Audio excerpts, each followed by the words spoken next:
దరిద్రుడైనా ధనవంతుడైనా దేనికి భయపడినా భయపడకపోయినా ఒకదానికి తప్పకుండా భయపడతాడు. దేనికి అని అడగాల్సిన అవసరం లేదు. మరణానికి ప్రతి వాడు భయపడతాడు. ఆయన గుండె సింహపు గుండెండే. బాబో ఎంత ధైర్యవంతుడో, అసలు దేనికి భయపడ్డటండే, భలే ధైర్యవంతుడటండి అని చెప్పబడిన వ్యక్తి కూడా, నానా ఇంకో గంటలో నువ్వు చచ్చిపోబోతున్నావు అని అంటే కాళ్ళు చేతులు గడగడ గడగడమని వణకటం ప్రారంభిస్తాయి. మరణానికి భయపడని నరుడు భూమి మీద ఎవ్వరూ లేరు. చివరికి నేను ఆత్మహత్య చేసుకోవాలి అని అనుకొని ఒంటి మీద కిరోసిన్ పోసుకొని ఆ తగలబడే క్షణాలలో మరణకేక వేస్తాడు. అప్పుడు రోధిస్తాడు తను బ్రతకాలని. అంటే ప్రతి ప్రజ మరణానికి భయపడతారు. మరణాన్ని జయించాలని ప్రయత్నం చేశారు, ఓడిపోయారు. అసలు మరణం తర్వాత మనిషి ఏమవుతాడని ఇంచుమించు ఆదాము కాలం నుండి నేటి వరకు ప్రపంచంలో రకరకాల పరిశోధనలు చేశారు. మరణం తర్వాత మనిషి ఏమవుతాడు, మనుషులకు రావటమే కాదు, భూమి మీద భక్తి కలిగిన వ్యక్తులకు కూడా ఈ ఆలోచన వచ్చింది. బైబిల్లో భక్తుడైన యోబు తన కళ్ళ ముందు 7 కుమారులు 3 కుమార్తెలు కళ్ళ ముందు చనిపోతే ఏడుస్తూ అప్పుడు ఒక మాట అంటాడు, నరుడు మరణమైన తర్వాత వారు ఏమవుతారు? నిజమే, మన వారు చాలా మంది ఇప్పటికి మరణించారు. మన తాతలు, కొన్ని సందర్భాల్లో కొందరి తండ్రులు తల్లులు కాలం చేశారు. ఇన్ని కోట్ల మంది పుట్టి కొంతకాలం తర్వాత చనిపోయారు కదా. చనిపోయిన తర్వాత మనిషి ఏమైపోతాడు? ఇది ఒక సంచలనాత్మకమైన ప్రశ్న అని చెప్పటం కంటే, యేసుక్రీస్తు పూర్వం వరకు మానవాళిని వేధించిన ఒక భయంకరమైన ప్రశ్న. దీని గురించి మనుషులు మాట్లాడేటప్పుడు కొంతమంది ఏమంటారంటే, మరణం అంటే ఏమి లేదురా భయ్, మనిషి ప్రాణం అది వాయువు, చనిపోతే ఆ ప్రాణం గాలిలో కలిసిపోద్ది, శరీరం మట్టిలో కలిసిపోద్ది, ఇక ఇంతే మరణం, మరణాన్ని గురించి ఇంకోటి చెప్పుకోవటానికి ఏది లేదు అని కొంతమంది మరణం తర్వాత జీవితాన్ని గురించి వ్యాఖ్యానించారు. ఇంకా ముసుగు వేయబడి ఉంది. కొన్ని మత గ్రంథాలు, లోకంలో రకరకాల మతాలు ఉన్నాయి కదా, కొన్ని మత గ్రంథాలు పునరుద్ధానాన్ని నమ్మవు కానీ పునరుజ్జీవాన్ని నమ్ముతాయి, పునర్జన్మను నమ్ముతాయి. మనిషి ఈ జన్మలో పుణ్యం చేసినోడైతే, మంచి బ్రతుకు బ్రతికితే, నీతి న్యాయాలు కలిగి బ్రతికితే వచ్చే జన్మలో నందిగా పుడతాడు. తాగుబోతుగా తిరుగుబోతుగా చెడ కార్యక్రమాలు చేస్తే వచ్చే జన్మలో పందిగా పుడతాడు. నంది పంది, ఇలా కొంతమంది వాళ్ళ విశ్వాసం. దాన్ని కొనసాగిస్తూ ఈ జన్మలో పాపం చేసినోడైతే, ఇష్టానుసారంగా బ్రతికినోడైతే వచ్చే జన్మలో గజ్జి కుక్కలాగా పుడతాడు. మంచి పనులు చేసినోడైతే పోలీసు కుక్కలాగా పుడతాడు అని వాళ్ళ విశ్వాసం అది. సో ఇక్కడ ఎవరి విశ్వాసాన్ని కించపరచడం కాదు, దరిదాపుగా 4000 సంవత్సరాలు మానవాళి మనసును తొలిచిన ఓ భయంకరమైన ప్రశ్న, మరణమైన తర్వాత నరుడేమవుతాడు? ఈ సస్పెన్షన్కి తెరదించింది, ఈ సస్పెన్షన్కి ముగింపు పలికింది యేసుక్రీస్తు వారి పునరుత్థానం. యేసుక్రీస్తు వారి ఆ పునరుద్ధానం ప్రపంచ మానవాళికి ఇచ్చిన సందేశం ఏంటి? నానా, మరణంతో మానవ జీవితం అయిపోదు. అయిలారా, వింటున్నారా? మరణంతో మానవ జీవితం అయిపోదు. మరణంతో మానవ జీవితం ముగించబడదు. మరణం తర్వాతే అసలు సిసలు జీవితం అప్పుడు ప్రారంభమవుతుంది. ఇప్పుడున్న జీవితం అంటాడు అశాశ్వతమైనది. పౌలు గారు తిమోతి పత్రికలో రాస్తూ వాస్తవమైన జీవమును సంపాదించుకోండి అంటాడు. అనండి ఒకసారి ఈ మాట, ఇంకొంచెం గట్టిగా, ఇంకోసారి చెప్పండి. అంటే తమ్ముడు, ఇప్పుడు మనం బ్రతుకుతుంది వాస్తవమైన జీవం కాదా? కాదనే కదా. ఎందుకు ఇది వాస్తవమైన జీవం కాదు? మనుషుడా, నీ జీవం ఏ పాటిది? ఓ యవనస్తుడా, నీ జీవం ఏ పాటిది? రోజు జిమ్ బాడీ ఎక్సర్సైజ్ చేసే మంచి దేహదారుఢ్యం కలిగిన ఓ యవనస్తుడా, నీ జీవం ఏ పాటిది? మొన్నే టోటల్ బాడీ చెకప్ చేసుకొని రిపోర్ట్ తీసుకొని షుగర్ లేదు, బీపీ లేదు, హార్ట్ ప్రాబ్లం లేదు, అన్ని పార్ట్స్ చక్కగా పనిచేస్తున్నాయి, నీకు డోకా లేదని డాక్టర్ చెప్పాడే. నీతో దేవుని వాక్యం అంటుంది, మనుషుడా నీ జీవం ఏ పాటిది? అది ఇంతలో కనపడి అంతలో మాయమైపోయే ఆవిరి వంటిది కాదా? ఎప్పుడు, ఎక్కడ, ఎలా, ఏ విధంగా రాలిపోతాడో ఏ మనిషికి తెలియదు. జస్ట్ 3 వారాల క్రితం కొకట్పల్లిలో ఒక సాఫ్ట్వేర్ ఇంజనీర్, 33 సంవత్సరాల మంచి యవనస్తుడు, ఆయన పేరు కూడా చెప్తాను, అనిల్ చౌదరి. చెప్పండి. మంచి అందగాడు, చక్కటి దేహదారుఢ్యం కలిగిన వాడు. ఎంత తినాలి, ఎంత తినకూడదు, అట్టిపండు తింటే ఎన్ని క్యాలరీసు, ద్రాక్షారసం తాగితే ఎన్ని క్యాలరీసు, 2 ఇడ్లీ తింటే ఎంత, 3 ఇడ్లీ తింటే ఎంత, ప్రతిదీ క్యాలిక్యులేటెడ్గా తినేటువంటి వ్యక్తి. ప్రతిరోజు గంట, 2 గంటలు, 30 గంట జిమ్కి వెళ్ళి చక్కగా ఎక్సర్సైజ్ చేసేవాడు. చూసిన వాళ్ళంతా ఎంత చక్కటి ఫిజిక్ అండి, ఎంత చక్కటి అందగాడండి, ఎంత చక్కటి దేహదారుఢ్యం అండి, ఎంత చక్కటి పుష్టికరమైన దేహమో కదా అని అందరూ అనుకున్నారు. విచిత్రం ఏంటో తెలుసా?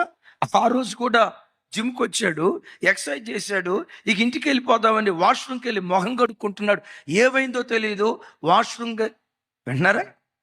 వాష్రూమ్కి వెళ్ళి మొహం కడుక్కునే చోట ఏమైందో తెలియదు, కడుక్కుంటూ అక్కడికక్కడే కుప్పకూలి హార్ట్ అటాక్ వచ్చి రెప్పపాటు కాలంలో చచ్చిపోయాడు. సరే, ఎంత ఆయన వయసు? 70? నో. బాగా లావుగా ఉండి శరీరంలో బాగా కొవ్వు, అట్లాంటి పరిస్థితి లేదే. స్లిమ్గా ఉన్న వ్యక్తి, పర్ఫెక్ట్ జిమ్ బాడీ, అలాంటి వ్యక్తి చూస్తుండగానే, ఎందుకో తెలుసా? ఒక అనిల్ చౌదరి కాదు, బోధిస్తున్న నేను, ఈ వాక్యం వింటున్న మీరు, యవన బిడ్డలారా, ఈ వాక్యం వింటున్న మీరు, తల్లులారా, ఆకాశం క్రింద భూమికి పైన బ్రతుకుతున్న ఏ మనుషుని జీవమైనా ఇంతలో కనపడి అంతలో మాయమైపోయేది. మరి ఇంతలో కనపడి అంతలో మాయమైపోయే ఈ బ్రతుకులో పరలోక రాజ్యాన్ని స్వతంత్రించుకోవాలంటే ఏం చేయాలి? యేసుక్రీస్తులాగా సమాధి గుండెను చీల్చి, మరణాన్ని జయించి, మరణంపై విజయ నికేతనాన్ని ఎగరవేసి, పునరుద్ధానులమై పరలోకానికి ఆరోహణమై యుగాయుగాలు యేసుతో కూడా మనం జీవించాలంటే ఏం చేయాలి? ఏం చేస్తే యేసుతో పరలోకంలో బ్రతుకుతాం? ఒక మాట, ఈ మాట కొంచెం ఆలోచించండి.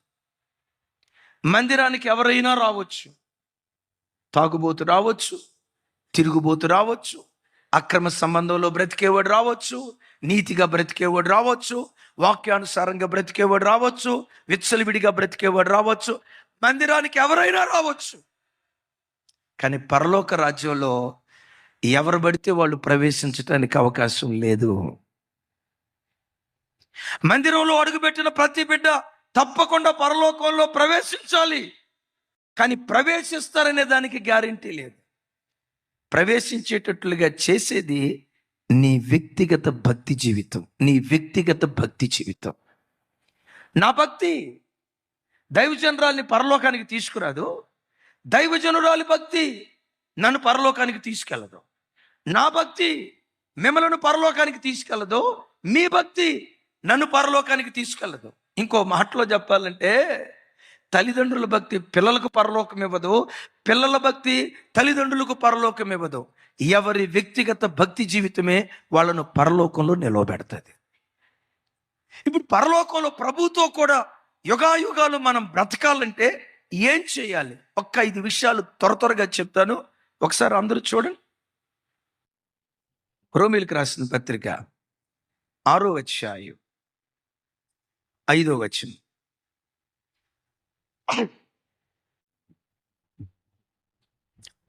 నాతో కలిసి, మరియు ఆయన మరణము యొక్క సాదృశ్యమందు ఆయనతో ఐక్యము గలవారమైన యొడల, ఆయన పునరుత్థానము యొక్క సాదృశ్యమందును ఆయనతో ఐక్యము గలవారమై ఉందుము.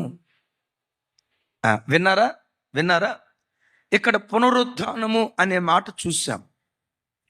ఆదాము కాలం నుండి నేటి వరకు సమాధి గుండెను చీల్చి మృత్యుంజయుడే తిరిగి లేచిన, మరణాన్ని జయించిన ఏకైక వీరుడు, మగధీరుడు ప్రభు అయిన యేసుక్రీస్తు వారు. ప్రతివాడు మరణం ఎదుట ఓడిపోయాడు. ఎందుకు యేసుక్రీస్తు మరణాన్ని జయించగలిగారో ఫస్ట్ సెషన్లో నేను చెప్పాను. ఇంకా ఆ విషయం చేయాలి, నేను వెళ్ళను. ఓ రోజు ఓ మంచి దైవజనుడు స్మిత్ విగిల్స్వర్త్ అనే ఓ గొప్ప సేవకుడి దగ్గరికి వచ్చి ఓ యవనస్తుడు ఇలా అడిగాడట, ఏమంటే యేసు ప్రభువే దేవుడు, ఆయన తప్ప ఇంకొక దేవుడు లేడని మీరు ఒకదంపుడు ప్రసంగాలు చేస్తారు. యేసు ప్రభువే దేవుడు అని చెప్పడానికి ఒక రుజువు చెప్పండి. అయితే ఒకటి, నాకు గంటల సేపు ప్రసంగం పడదు, కట్టె కొట్టే తెచ్చి అన్నట్లుగా ఒక్క మాటలో ముగించాలా. మీ పాస్టర్లకు మైక్ ఇస్తే కుర్రోడి చేతిలో బైకు, పాస్టర్ గారి చేతిలో మైకు రెండు కంట్రోల్లో ఉండవంట. ఈడన్నమాట, పాస్టర్ గారి చేతిలో మైకు, కుర్రోడి చేతిలో బైకు కంట్రోల్లో ఉండవట. గంటల సేపు ప్రసంగం వినే ఓపిక నాకు లేదు. కట్టే కొట్టే తెచ్చి అన్నట్లుగా యేసు ప్రభువే నిజదేవుడు అని చెప్పడానికి ఒక రుజువు చెప్పండి. ఆ దైవజనుడు ఇలా మాట్లాడటం ప్రారంభించారు. యేసుక్రీస్తే నిజదేవుడిని రుజువుపరచడానికి, వింటున్నారా? యేసుక్రీస్తే నిజదేవుడిని రుజువుపరచడానికి బలమైన రుజువు యెరూషలేములో ఉన్న తెరవబడిన సమాధి. ఆదాము కాలం మొదలుకొని నేటి వరకు చనిపోయారు, సమాధి చేయబడ్డారు. ప్రతి సమాధి మూతవేయబడే ఉంది. చరిత్ర పటంలో తెరవబడిన ఏకైక సమాధి నజరేయుడైన యేసుక్రీస్తు వారి సమాధి. అని అంటే మీరు సప్పట్లు కొట్టారు, ఆ యవనస్తుడు సప్పట్లు కొట్టలా. యేసు ప్రభు సమాధి ఎందుకు తెరవబడిందంటే ఆ వివరం కూడా నాకు చెప్పాలా. అప్పుడు ఈ పాస్టర్ గారు అన్నాడట, ఆ వివరం చెప్పాలంటే గంటసేపు అయితే ప్రసంగం. అయితే చెప్పండి. అప్పుడు పాస్టర్ గారు చెప్పారట, మేము గంటసేపు ప్రసంగం చేసేది ఇందుకే, మేమేదో మేధావులు అని తెలియజేసుకోవటానికి కాదు, మా దగ్గర ఏదో సబ్జెక్ట్ ఉందని చెప్పుకోవటానికి కాదు. ఒక సబ్జెక్టును కూర్చొని పరిపూర్ణ వివరణ రావాలంటే సరే గంట కాదని గంటన్నరేనేంటా అని చెప్పండి. లోకంలో మరణం ప్రవేశించటానికి కారణం పాపము వలన వచ్చు జీతం మరణం. యేసుక్రీస్తును మరణం ఎందుకు బంధించలేకపోయింది అంటే ఏ పాపము లేని పరమ పరిశుద్ధుడైనటువంటి దేవుడు, పాపము చేయనివాడు, పాపము లేనివాడు, పాపం అంటే ఏమిటో ఎరుగనివాడు, దుష్టత్వమును చూడలేని నిష్కలంకమైన కన్నులు గలవాడు. ఆయన పరిశుద్ధతను బట్టి సమాధి మరణం ఆయనను బంధించలేకపోయింది. మరణమే యేసు ఎదుట మోకరిస్తే మరణాన్ని జయించి మృత్యుంజయుడై తిరిగి లేచాడు. విన్నారు కదా? యేసుక్రీస్తు వారు ఎలా తిరిగి లేచారో బోధిస్తున్న నేను, వాక్యం వింటున్న మీరు, పునరుద్ధానంలో మనం ఐక్యపరచబడాలంటే వాక్యం ఏమంటుందో తెలుసా? ఆయన మరణ సాదృశ్యమందు యేసుతో కూడా మనం ఐక్యపరచబడాలట. ఎవరైతే సిలువతో ఐక్యపడతారో వాడే పునరుద్ధానంతో కూడా ఐక్యపరచబడతాడు. చప్పట్లు కొట్టండి గట్టిగా ఒకసారి. నా మాట అర్థమైందా? ఇంకోసారి చూపించుతాడు. విన్నారు ఈ మాట? నాతో కలిసి చెప్పండి. ఆయన మరణము యొక్క సాదృశ్యమందు, ఇక్కడ ఆగుదాం, ఆయనతో ఐక్యము గలవారమైన యొడల. ఎవరితో మనకు ఐక్యత ఉండాలి? ఇంకోసారి చెప్పండి. ఎవరితో మనం కలవాలి? ఎవరితో పదే జతగా మనం బ్రతకాలి? యేసుతో మనం ఐక్యం కలిగిన వారిగా బ్రతికితేనట ఆయన పునరుద్ధానమందు కూడా మనకు ఐక్యత కలుగుతుంది. యేసుతో ఐక్యత కలిగి ఉండటం అంటే ఏంటి? వింటున్నారు ఈ మాట? లోకంలో ప్రజలు సెల్ ఫోన్తో ఐక్యత కలిగి ఉంటారు, సోషల్ మీడియాతో ఐక్యత కలిగి ఉంటారు, స్నేహితులతో ఐక్యత కలిగి ఉంటారు, బంధువులతో, రక్త సంబంధికులతో, ఉద్యోగ వ్యాపారాలతో ఐక్యత కలిగి ఉంటారు ప్రతి క్షణం.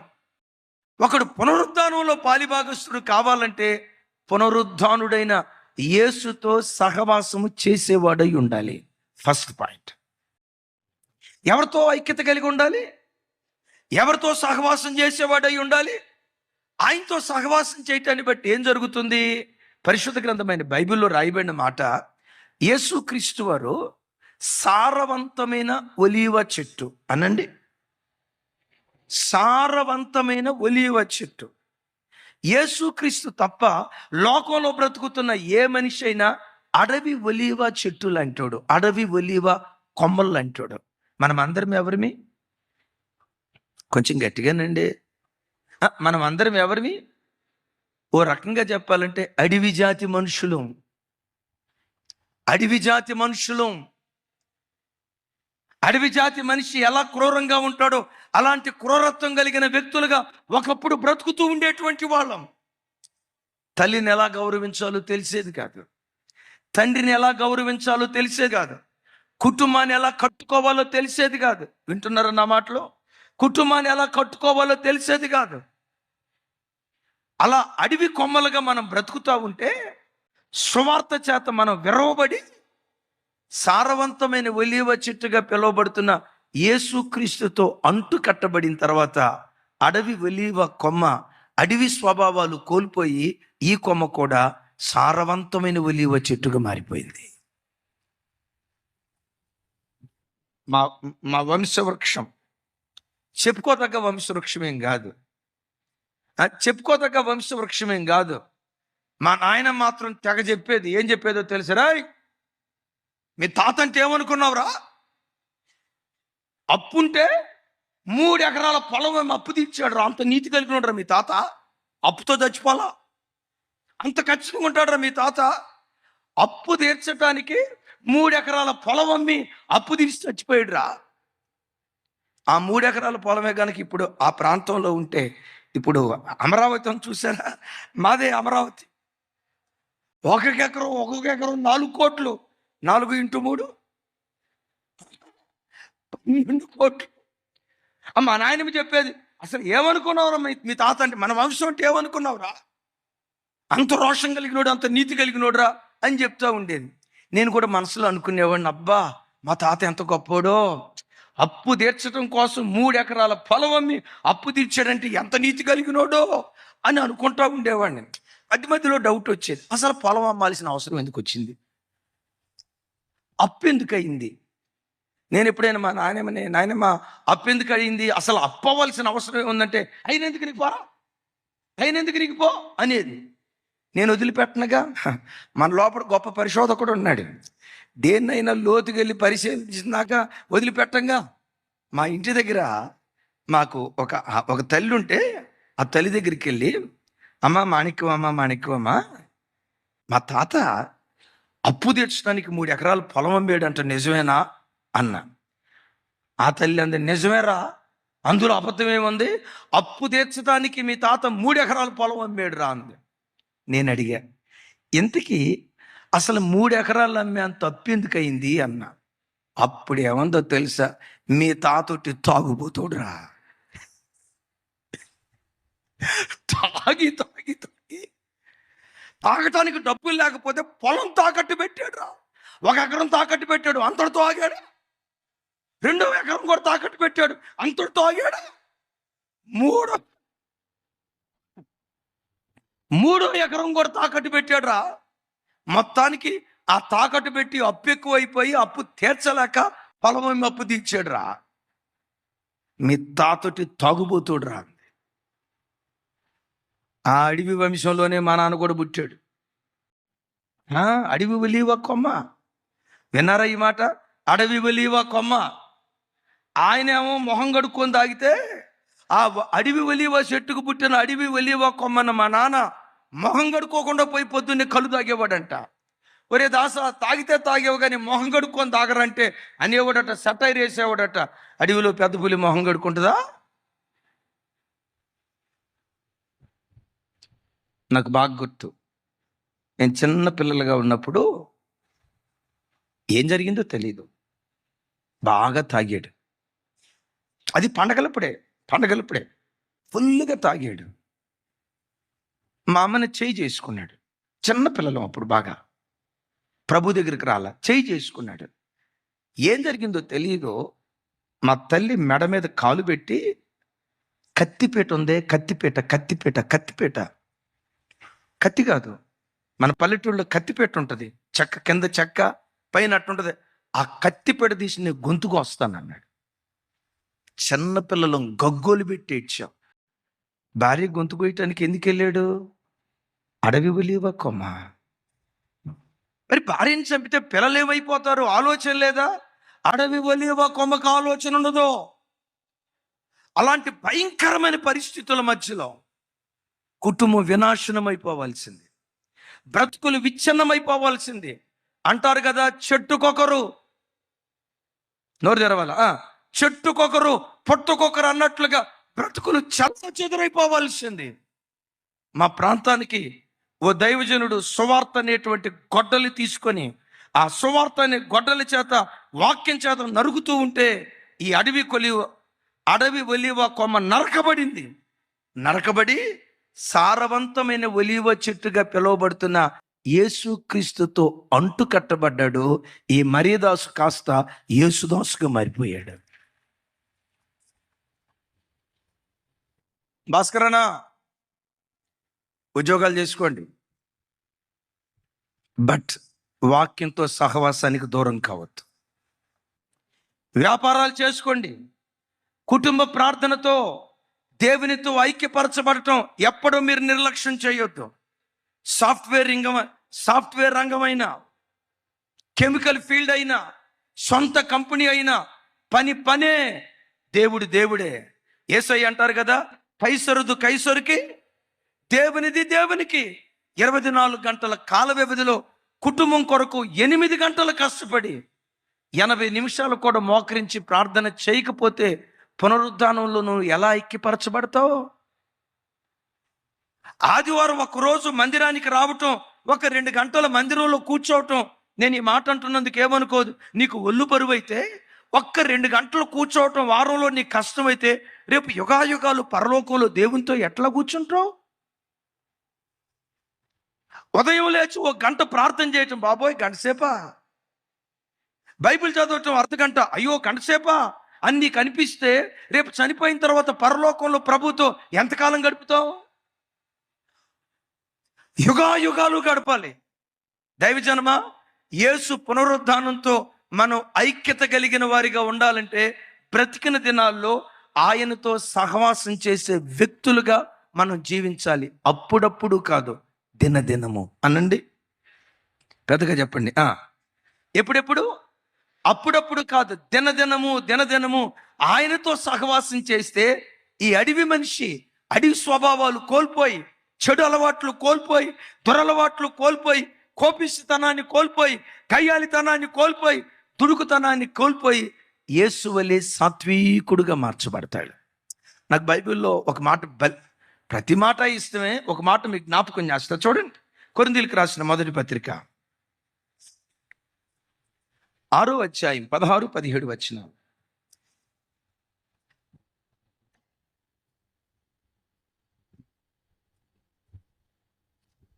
నాతో కలిసి, వేశ్యతో కలుసుకునేవాడు దానితో ఏకదేహమై ఉన్నాడని మీరు ఎరుగరా?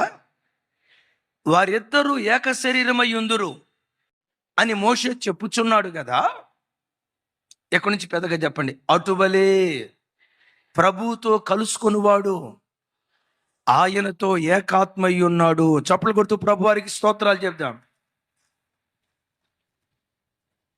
ఒకసారి చూడండి, ప్రభువును కలుసుకున్నవాడు ప్రభువుతో ఏమై ఉన్నాడట? ఇంకోసారి చెప్పండి. ఇప్పుడు ఎవరిని కలుసుకోవటానికి వచ్చాం? మనం ప్రభువును కలుసుకోవటానికి వచ్చాం. కొంచెం ఈ గంట సేపు మీరు కూర్చుంటారే, ఈ గంట సేపు లోకం గుర్తొస్తుందా? సినిమాలు గుర్తొస్తాయా? హృదయంలో బయలుదేరే ఆలోచన ఏంటో తెలుసా? ఈ పాప బతికెందుకు? బతికిన కొద్ది దినాలు ప్రభు కొరకు బ్రతికితే బాగుండు కదా. ఎందుకు ఈ చీకటి జీవితం? నాకు ఈ చిన్న జీవితం దేవునికి సాక్షిగా బ్రతికితే బాగుండు కదా అని అనిపిస్తుంది. ఇక్కడికి వచ్చినప్పుడు ఎందుకు అనిపిస్తుందో తెలుసా? ప్రభువుతో కలుసుకున్నవాడు ప్రభువుతో ఏకాత్మయ్య ఉంటాడు. ప్రభువును కలుసుకోవటానికి వచ్చినప్పుడు ప్రభు మనసు ఎట్టిదో నీ మనసు అట్టిదిగా మారిపోద్ది. ప్రభు స్వభావం ఎట్టిదో నీ స్వభావం కూడా అట్టిదిగా మారిపోద్ది. అందుకనే ఉదయం లేవటంతో దేవుని సన్నిధిలో మోకరించు. ఒక్క పావు గంట ప్రభుతో స్నేహం చేయి, ప్రభు స్వభావం ఆటోమేటిక్గా నీకు రావటం ప్రారంభిస్తుంది. తమ్ముళ్ళు, లేవటంతో సెల్ ఫోన్ పట్టుకోకండి, వాట్సాప్ మెసేజ్లు చూడకండి, ఫేస్బుక్లు చూడకండి.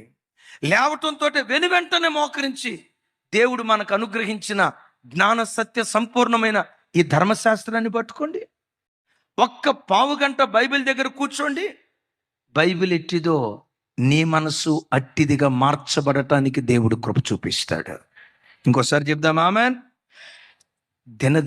దినదినము యేసుతో మనం సహవాసం చేస్తే, ఆయనతో ఐక్యపడితే రేపు ఆయన పునరుద్ధానమందు కూడా ఐక్యత కలిగిన వారిగా మార్చబడటానికి దేవుడు కృప చూపిస్తాడు. అంతేనా?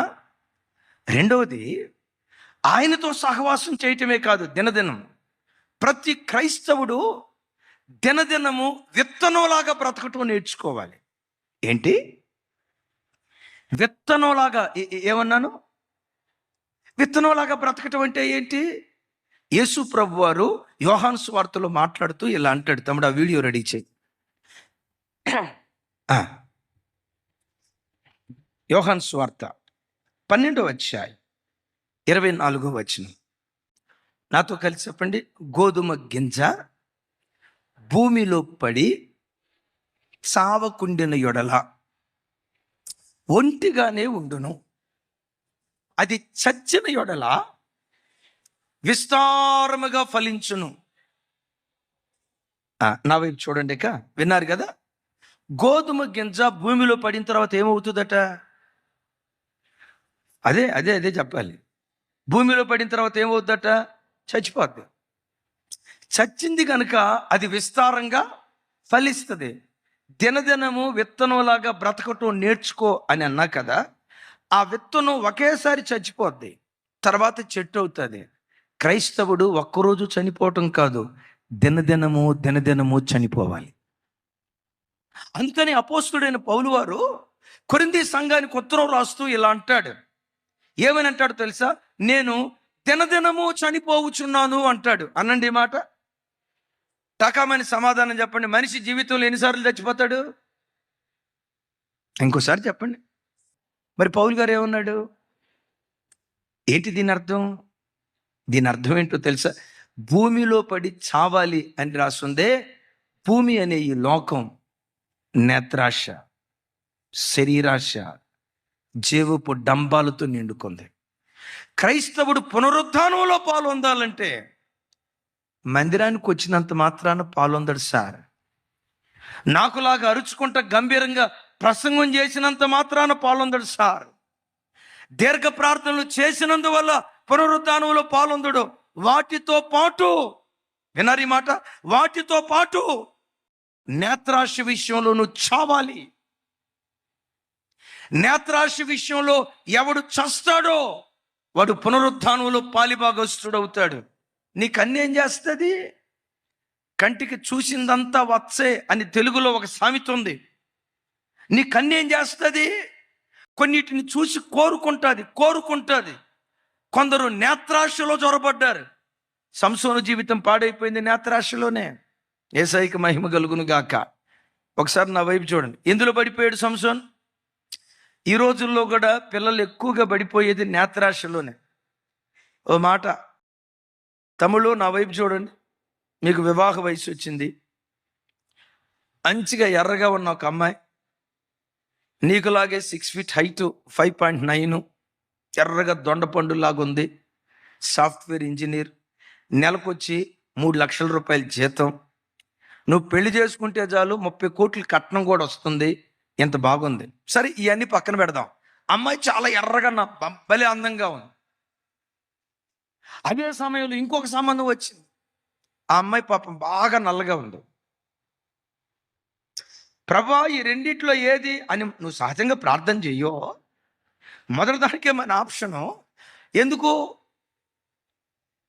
చెప్పండి సార్? ఇంకొంచెం గట్టిగా. ఏంటండి? నేత్రాశ. సహజంగా ప్రార్థన చేయరు. ఒకవేళ నువ్వు ప్రార్థన చేయటానికి వెళ్ళే ముందు దేవుడు వచ్చి, రే క్యాన్సిల్ చేయి, రెండోది తీసుకో అని ఒకవేళ ఆ స్వరం కనుక వినపడితే డెఫినెట్గా ఇది సైతాను గాడి స్వరం. నేను బాగుపడటం సైతాను గాడికి ఇష్టం లేదు. 30 కోట్లు కట్నం, 30 కోట్లు కట్నం. ఈ స్వరం డెఫినెట్గా సైతాను గాడిది. ఏదైనా తోటలో అవాదములు పాడు చేసిన సైతాను గాడు నా దగ్గరకు వచ్చాడు.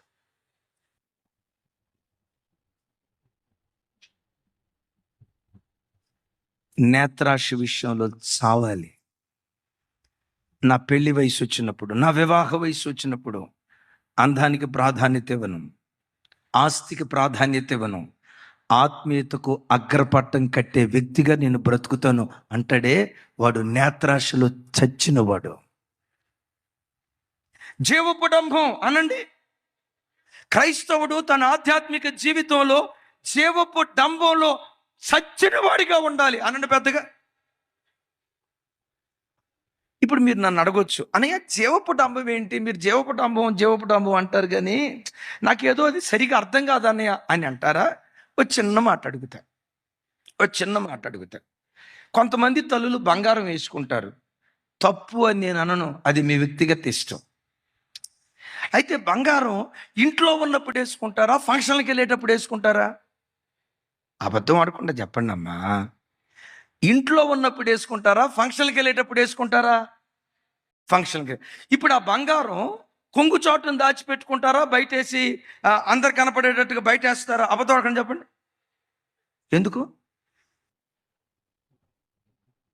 ఎందుకు దాన్ని ఏమంటారు అమ్మా? తెలంగాణ టైగర్ ఏమంటారు దాన్ని? ఏమంటారు దాన్ని? ఇది జీవపు డంబం. మేమెంత స్థితిమంతులము 10 మందికి తెలియాలి. నా అందం 10 మంది చూడాలి, నా పర్సనాలిటీ 10 మంది చూడాలి, మమ్మల్ని చూసి గొప్పోళ్ళు అనుకోవాలి. ఇది జీవపు డంబం.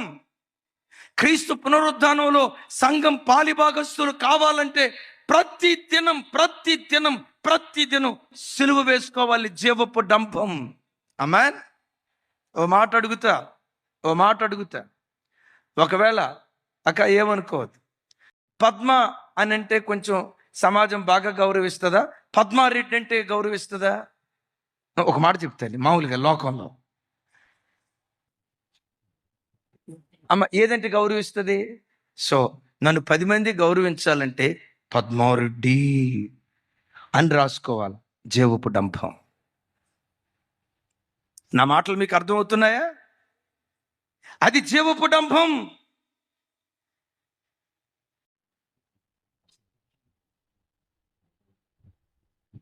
రమేష్ చౌదరి అంటంతో అయ్య బాబాయ్ వాళ్ళు చౌదరీస్ అంటండే అని అంటాం.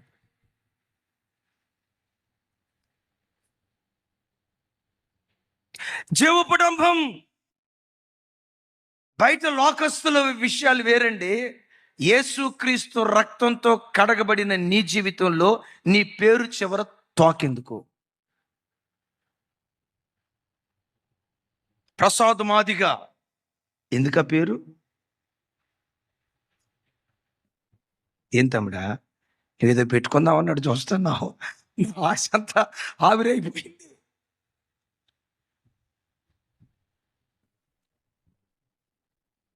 రోజు రాజశేఖరయ్య గారు ఒక మీటింగ్కి వెళ్తే ఒక అతను లైవ్ వెళ్తుంది కాబట్టి మేము ఉన్నత కులం నుంచి రక్షించబడ్డాం, బ్రాహ్మణ వంశం నుంచి రక్షించబడ్డాం అని ఆయన చెప్తా ఉన్నాడండి. రాజశేఖరయ్య గారు నా టైప్, మనదైతే మనకెందుకులే బానే, ఆయన సాక్షి మీద ఆయన చెప్పుకున్నాడు, సరేలే కొంతమంది అయినా విని ఏమైనా మారతారేమో అని వదిలేస్తా. ఆహా, అయ్యగారు వదిలేసే రకం కాదు. ఉతికి ఆరబెట్టి మంచి డ్రెస్ అయిందాక వదిలిపెట్టరు. ఆ కృప ఆయనకు ఉంది. పిలిచి అన్నాడట, కొంచెం చిన్నోడట, రేయ్ నీకు అసలు మారు మనసే లేదురా, ఎవడో నీకు బాప్తీసం ఇచ్చింది? ఏమంటారు?